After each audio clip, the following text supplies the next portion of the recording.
नजरिया एक जरिया के इस सेगमेंट में हम आज राम मंदिर और भारत के नए सेक्युलरिज्म की बात करेंगे। 5 अगस्त को राम मंदिर का भूमि पूजन हुआ। ये सारे हिंदुओं के लिए गौरव का अवसर था। हम ये वीडियो 5 दिन बाद बना रहे हैं क्योंकि हम किसी के खुशी में या सेलिब्रेशन में कोई कड़वी बात नहीं बोलना चाहते थे। मुद्दा यह है कि हम अपने वीडियो में कोशिश करते हैं कि हम हर पार्टी का पक्ष रखें और फिर लीगल और मोरल स्टैंडर्ड पर अपना नजरिया बताएं। धर्म काफी सेंसिटिव मुद्दा है और अगर आप एक धर्म के लोगों को शाबाशी दें तो शायद दूसरे धर्म वाले लोग बुरा मान सकते हैं और ये उनकी या हमारी गलती नहीं, गलती हमारे धर्म गुरुओं, नेताओं और परवरिश की है।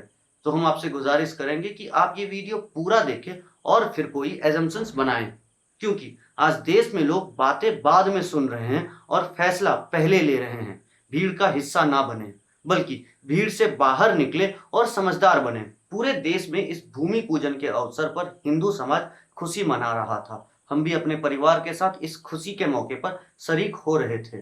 चेहरे पर एक मुस्कान थी कि आज भारत में ही नहीं बल्कि पूरी दुनिया में हमारे हिंदू भाई बहन कितने खुश होंगे। पर वहीं इस मुस्कान के पीछे एक सवाल था कि मुस्लिम समाज कैसा फील कर रहा होगा। आखिर ये मंदिर उनके मस्जिद को ही तोड़कर बनाया जा रहा है।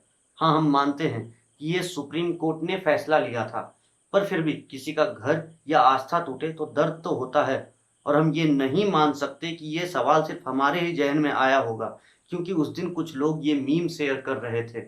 आप भी समझ सकते हैं कि यहाँ वो किसकी भावनाओं की बात कर रहे थे।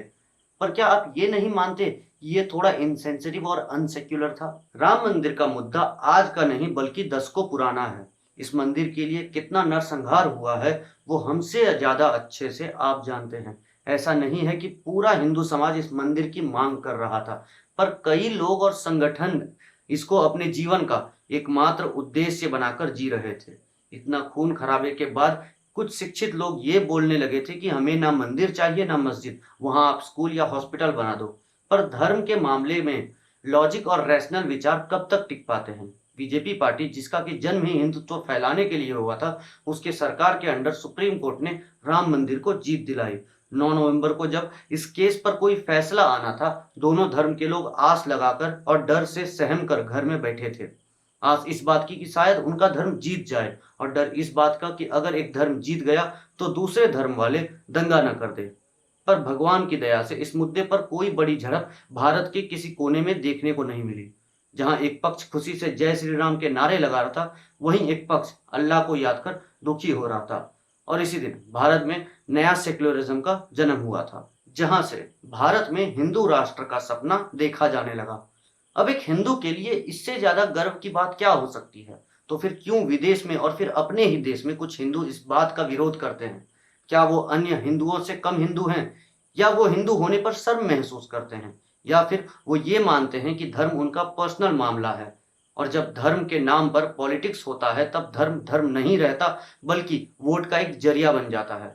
भारत सेक्युलरिज्म के कॉन्सेप्ट पर चलता है। ये वेस्टर्न कॉन्सेप्ट से अलग है और इसको हमने अपनी इस वीडियो में समझाया था। पर सेक्युलरिज्म तो है।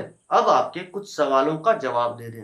पहला ये कि क्या हम राम मंदिर के बनने से खुश हैं? तो हाँ, हम खुश हैं और गर्व महसूस कर रहे हैं, पर वहीं अपने मुस्लिम भाई बहन के दुख को भी महसूस कर रहे हैं और हम उनके दुख को समझने का कोशिश कर रहे हैं। दूसरा सवाल ये कि क्या राम मंदिर का फैसला सही था या गलत?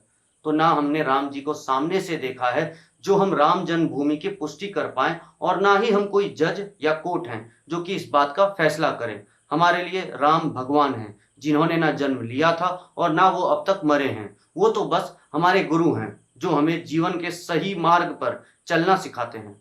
उनके पूजा के लिए हमें ना मंदिर चाहिए ना ही धूप बत्ती।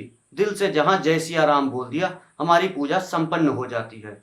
और राम जी ने हमें सिखाया है कि लोगों के दुख को समझो, रावण, जो कि रामायण का विलन था, उसको भी मारने के बाद राम जी उनके चरणों के पास बैठ गए थे।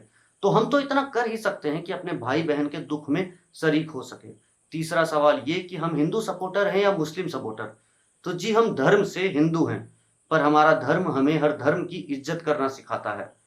तो ना हम किसी धर्म के सपोर्टर हैं और ना ही अगेंस्ट हैं, हम भारतवासी हैं। हमारा धर्म ग्रंथ भले ही अलग हो, पर देश का ग्रंथ बस एक ही है, वो है संविधान। चौथा सवाल ये कि क्या बीजेपी ही कम्युनल है। तो नहीं, सिर्फ बीजेपी कम्युनल नहीं है।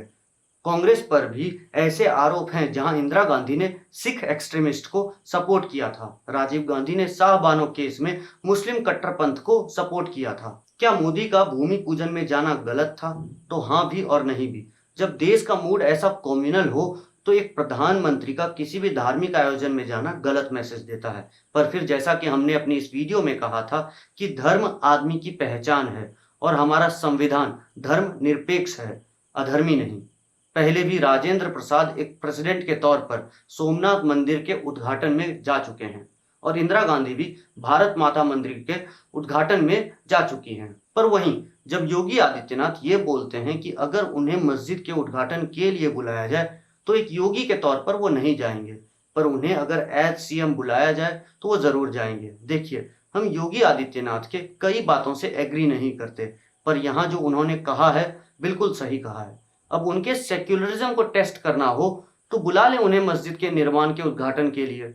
अब मेरे नजरिए से भारत आज भी सेक्युलर है और रहेगा, ये तो हमने अपनी पुरानी वीडियो में बोल ही दिया था। अगर आपने वो वीडियो नहीं देखा है तो जरूर देखें, लिंक डिस्क्रिप्शन में है। बाकी रही बात मंदिर की, तो ये फैसला सुप्रीम कोर्ट का था और सुप्रीम कोर्ट के फैसले पर सवाल उठाना कंटेम्प्ट ऑफ कोर्ट माना जाता है, यानी अदालत की तौहीन। पर हाँ, सुप्रीम कोर्ट ने ये भी इनडायरेक्टली माना था कि मुस्लिम के साथ गलत हुआ है, तभी उन्होंने कंपनसेट करने के लिए यूपी सरकार को उन्हें मस्जिद के लिए 5 एकड़ जमीन देने को कहा। और ये जो कुछ लोग हैं जो मजाक में बोल रहे हैं कि अब हिंदू मुस्लिम एकता के लिए हमें मस्जिद के जमीन पर हॉस्पिटल या स्कूल बनाना चाहिए, कृपया ऐसा भद्दा मजाक ना करें। अगर आप अपने आस्था के साथ कोई ढील या मजाक बर्दाश्त नहीं कर सकते तो किसी और के धर्म और आस्थाओं का मजाक ना बनाएं। रही बात ओवैसी की, जो उन्होंने पीएम मोदी को ब्लेम किया है, तो इसका पूरा कॉन्सेप्ट हमने अपनी इस वीडियो में बताया है और इस सवाल का जवाब हमने इसी वीडियो में दिया है। अब रही बात हिंदुत्व की, तो हम हिंदुत्व के खिलाफ हैं। हम हिंदू हैं और हिंदू होने पर गर्व करते हैं, पर जो शिक्षा ये हिंदुत्व वाले आपको सिखा रहे हैं वो आपके धर्म के खिलाफ है। हिंदू बनना है तो धर्म ग्रंथ गीता और वेद पढ़कर बने, किसी और के कहने से बातों पर भरोसा ना करें। यही गलती जिहादी और आतंकवादी करते हैं, किसी के कहने पर बात मान लेते हैं और धर्म के नाम पर अधर्म करने लगते हैं। अगर उन्होंने कुरान पढ़ा होता तो शायद उन्हें असली जिहाद का मतलब पता होता। इसलिए हम आपसे गुजारिश करते हैं कि आप अपने धर्म ग्रंथ को खुद पढ़ें और खुद समझें, किसी के बहकावे में ना आ जाएं। जय सिया राम या जय श्री राम शांति का प्रतीक है, पर आज समाज में इस नाम को लेकर आतंक मचाया जा रहा है। अगर आप अपने धर्म का सम्मान होते देखना चाहते हैं तो कृपया ये हिंदुत्व के ढोंगी लोगों से दूर रहें। वो अपना पॉलिटिकल एजेंडा के लिए आपको बहका रहे हैं। आप हिंदू हैं तो हिंदू ही रहें, हिंदुत्व के रक्षक ना बने।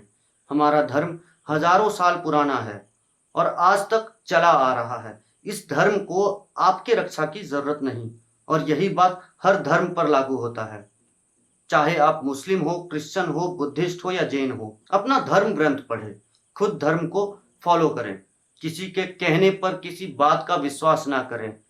जी, आज के वीडियो में इतना ही। हमारी बातों से अगर आप सहमत हैं तो हमारे चैनल नजरिया एक जरिया को सब्सक्राइब करें। अगर कोई सजेशन, रिक्वेस्ट या डिमांड हो या अपना नजरिया बताने के लिए कमेंट करें। वीडियो अच्छा लगा तो लाइक करें और इस नजरिया को लोगों तक पहुंचाने के लिए शेयर करें। हमारे साथ लगातार जुड़े रहने के लिए आप हमें इंस्टाग्राम, फेसबुक और ट्विटर पर फॉलो कर सकते हैं। हमारे सोशल मीडिया का हैंडल ऊपर कोने में और लिंक नीचे डिस्क्रिप्शन में दिया है। जी, धन्यवाद।